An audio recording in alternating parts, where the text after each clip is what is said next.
അല്ലെങ്കിൽ 2 വീട് പോരെ, 5 വീടുള്ള ആളുകളുണ്ട്. ഞങ്ങളുടെ രണ്ടുപേരെ സുഹൃത്ത് ഒരു ഉന്നത ഉദ്യോഗസ്ഥനുണ്ട്. അദ്ദേഹത്തിന് 7 വീടാണുള്ളത്. പിന്നെ സ്ഥലങ്ങൾ എവിടെയൊക്കെ ഉണ്ടെന്ന് അദ്ദേഹത്തിന് അറിഞ്ഞൂടാ. ഒരിക്കൽ എന്നെ കൊണ്ട് പോയി ഒരു സ്ഥലം കാണിച്ചു തരാമെന്നാണ്. അവിടെ ചെന്നപ്പോ അങ്ങനെ സ്ഥലം എവിടെ കിടക്കണമെന്ന് അറിഞ്ഞൂടാ.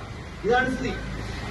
അപ്പൊ ഇങ്ങനെയുള്ള സ്ഥിതിവിശേഷമുള്ള സാഹചര്യത്തിൽ നിർധനനായിട്ടുള്ള ഒരു വിഭാഗം ദാരിദ്ര്യത്തിന്റെ പടുകുഴിയിൽ കിടക്കുമ്പോൾ അവരെ കൂടി കൈപിടിച്ച് ഉയർത്തുന്ന ഒരു കൈത്താങ്ങായി മാറുന്ന ഒരു പ്രസ്ഥാനമാക്കി നിങ്ങൾ ഏവരും ജനശക്തി പാർട്ടിയെ മാറ്റണം എന്ന് ഞാൻ അഭ്യർത്ഥിക്കുകയാണ്. അപ്പോൾ സർക്കാർ ഉദ്യോഗസ്ഥന്മാർ ചെയ്തുകൊണ്ടിരിക്കുന്ന ഹീനമായിട്ടുള്ള പ്രവൃത്തി, തെറ്റായിട്ടുള്ള നയങ്ങൾ, രാഷ്ട്രീയക്കാരും ഉദ്യോഗസ്ഥന്മാരും കൂടി ചേർന്നിട്ട് പാവപ്പെട്ടവരെ ദ്രോഹിക്കുന്ന നടപടി, അത് അവസാനിപ്പിക്കുന്നതിന് വേണ്ടിയിട്ടുള്ള സമരമുഖമായിരിക്കണം ജനശക്തി പാർട്ടിയുടെ നീതി സമരം എന്ന് പറയുന്നത്. ജനുവരി 1-ാം തീയതി മുതൽ ആരംഭിക്കുന്ന നീതി സമരത്തിന് ഒരു പ്രത്യേകത കൂടിയുണ്ട്.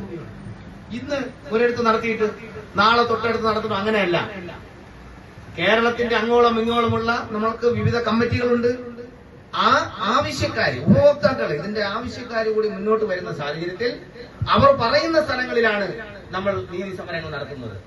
ഒരു പോലീസ് സ്റ്റേഷന്റെ മുമ്പിൽ നമ്മൾ നീതി സമരം നടത്തി. പാവപ്പെട്ട ആളുകളെ ദ്രോഹിക്കുന്ന നടപടിയാണ് അവിടെ ഇരിക്കുന്ന ഉദ്യോഗസ്ഥന്മാർ ചെയ്യുന്നത്. അപ്പൊ അവരെ കണ്ണു തുറപ്പിക്കുന്നതിന് വേണ്ടിയിട്ടാണ് ജനശക്തിയുടെ സമരഭടന്മാർ അവിടെ പോയി നിന്നുകൊണ്ട് സംസാരിക്കുന്നത്.